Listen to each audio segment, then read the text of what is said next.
Assalamualaikum warahmatullahi wabarakatuh. Terima kasih kepada Ibu Dr. Ani Nuraini MPD selaku dosen pengampu mata kuliah pengembangan peserta didik SD dan juga teman-teman yang saya banggakan. Izinkan kami memaparkan hasil diskusi dengan judul masalah-masalah yang dihadapi peserta didik. Baik, langsung saja kita masuk ke pembahasan.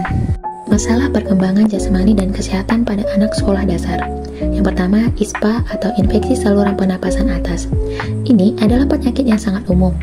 Anak mudah tertular saat teman mereka batuk atau bersin tanpa menutup mulut. Virus ini menyebar lewat udara. Yang kedua, diare. Diare membuat anak buang air besar cair berkali-kali. Ini sering terjadi kalau anak lupa mencuci tangan sebelum makan setelah bermain. Akibatnya tubuh kehilangan banyak cairan. Ketiga, susah buang air besar atau konstipasi. Anak sering merasa perut kembung dan sakit karena kurang makan sayuran dan buah-buahan. Yang keempat, dehidrasi dan lelah. Anak yang aktif di sekolah dan lupa minum air putih bisa mengalami kehausan berat dan lemas. Yang kelima, imunitas rendah. Jika anak jarang makan sayur dan buah, tubuhnya jadi lebih mudah sakit karena kekebalan tubuh menurun. Yang keenam, masalah gigi. Makanan manis terlalu banyak seperti permen dan coklat bisa membuat gigi berlubang atau sariawan. Yang ketujuh, masalah kulit. Biang keringat sering terjadi kalau anak aktif bermain di luar. Ruam merah muncul di kulit karena keringat tidak segera dielap. Yang kedelapan, ada gangguan mata. Itu ada mata juling. Nah, satu mata melihat lurus, sementara mata lain melihat ke arah berbeda. Yang kedua, penglihatan buram.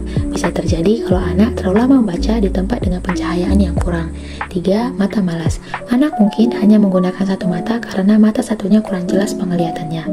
Yang kesembilan, kelopak mata bengkak. Bisa karena debu, alergi, atau infeksi seperti bintitan atau benjolan kecil di kelopak mata yang sakit saat disentuh. 10. Mata berair. Mata sering berair karena iritasi, debu, atau alergi. Mata juga bisa berair jika terlalu lama menonton TV atau bermain gadget. Masalah keluarga dan rumah tangga pada peserta didik SD. Pertama, perceraian orang tua. Perceraian dapat meninggalkan luka emosional pada anak. Anak sering merasa sedih, bingung, marah, atau bahkan rendah diri.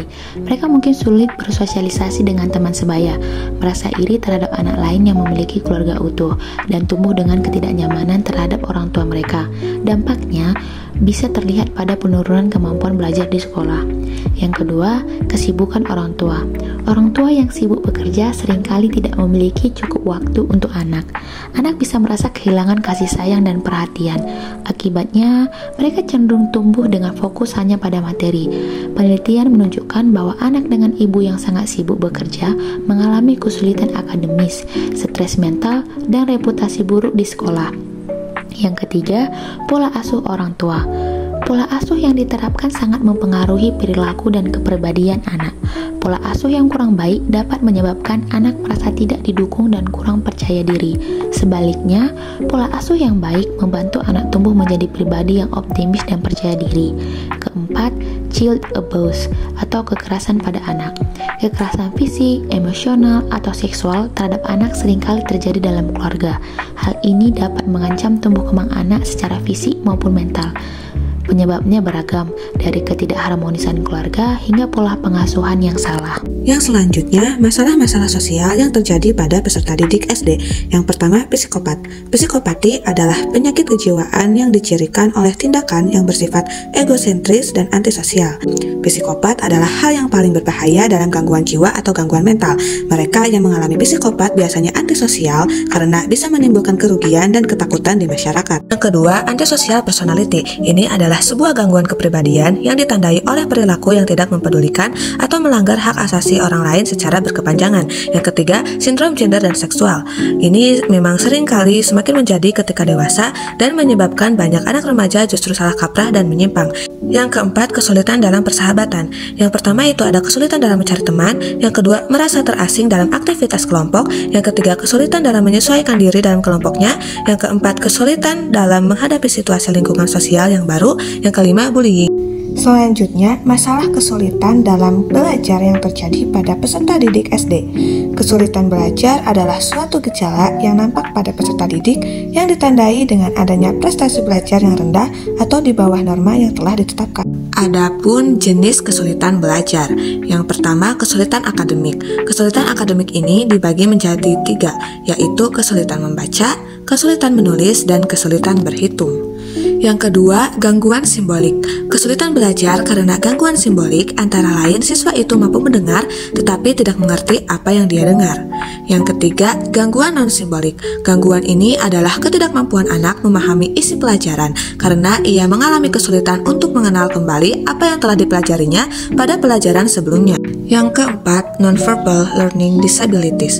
Kesulitan ini merupakan jenis kesulitan belajar yang mana siswa tidak mampu untuk memahami objek-objek visual yang terkait dengan mata pelajaran yang sedang dipelajarinya. Yang kelima, dyscalculia.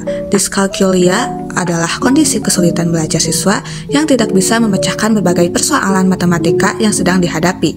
Contohnya seperti operasi hitung, membuat bentuk bangun datar atau ruang, mengenal warna, dan masih banyak lagi. Yang keenam, auditory and visual processing disorder. Anak-anak mengalami kesulitan belajar sebab mereka biasanya tidak mampu memahami bahasa pengantar mata pelajaran, baik itu disajikan secara tertulis maupun lisan. Yang ketujuh, disleksia. Disleksia adalah salah satu macam jenis kesulitan belajar anak yang mana tidak bisa untuk memahami tulisan, baik itu huruf atau angka. Selanjutnya, masalah-masalah psikologis. Yang pertama, trauma. Yang kedua, school refusal atau mogok sekolah. Yang ketiga, gangguan kecemasan. Yang keempat, gangguan somatoform atau psikosomatis.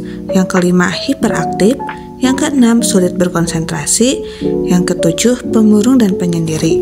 Yang kedelapan, masalah bicara. Yang kesembilan, afek dan stimming. Yang ke-10, retardasi mental. Yang ke-11, Pica syndrome. Yang ke-12, gangguan kecemasan yang tinggi. Yang ke-13, autisme. Ke-14, gangguan makan. Yang ke-15, gangguan bipolar. Ke-16, gangguan somatoform. Yang ke-17, skizofreni. Yang ke-18, gangguan disosiatif. Yang ke-19, the blues. Dan ke-20, sindrom respons stres. Masalah motivasi. Motivasi belajar adalah dorongan internal siswa untuk aktif belajar, memastikan proses belajar berkelanjutan dan mengarahkan tujuan belajar agar tercapai. Namun, masalah dengan motivasi belajar adalah kurangnya motivasi yang disebabkan oleh yang pertama, kurangnya perhatian orang tua. Kurangnya dukungan dan keterlibatan orang tua dalam mendidik anak dapat menurunkan motivasi belajar pada anak tersebut. Kemudian, gaya dan cara penyampaian materi oleh guru. Metode pengajaran yang monoton atau tidak menarik dapat membuat siswa kehilangan minat belajar. Masalah selanjutnya, pergaulan. Pengaruh teman sebaya, baik positif maupun negatif, dapat memengaruhi motivasi belajar siswa. Kemudian, masalah dalam kehidupan siswa, masalah pribadi atau keluarga dapat mengganggu konsentrasi dan motivasi belajar siswa. Yang terakhir, kemajuan teknologi. Kemajuan teknologi bisa berdampak positif dan negatif.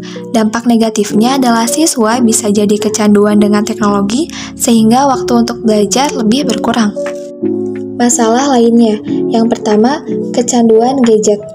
Kecanduan gadget adalah kondisi di mana anak sangat bergantung pada perangkat elektronik, seperti ponsel atau tablet.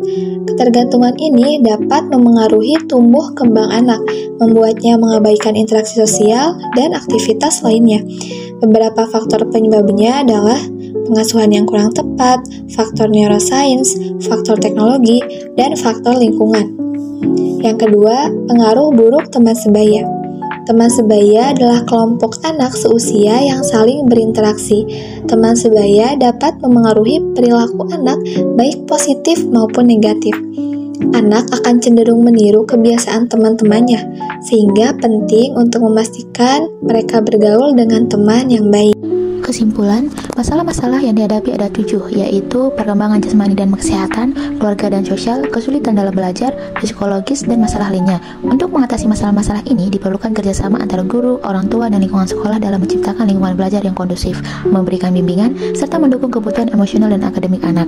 Demikianlah presentasi dari kami. Mohon maaf apabila ada kesalahan, semoga bermanfaat. Wassalamualaikum warahmatullahi wabarakatuh.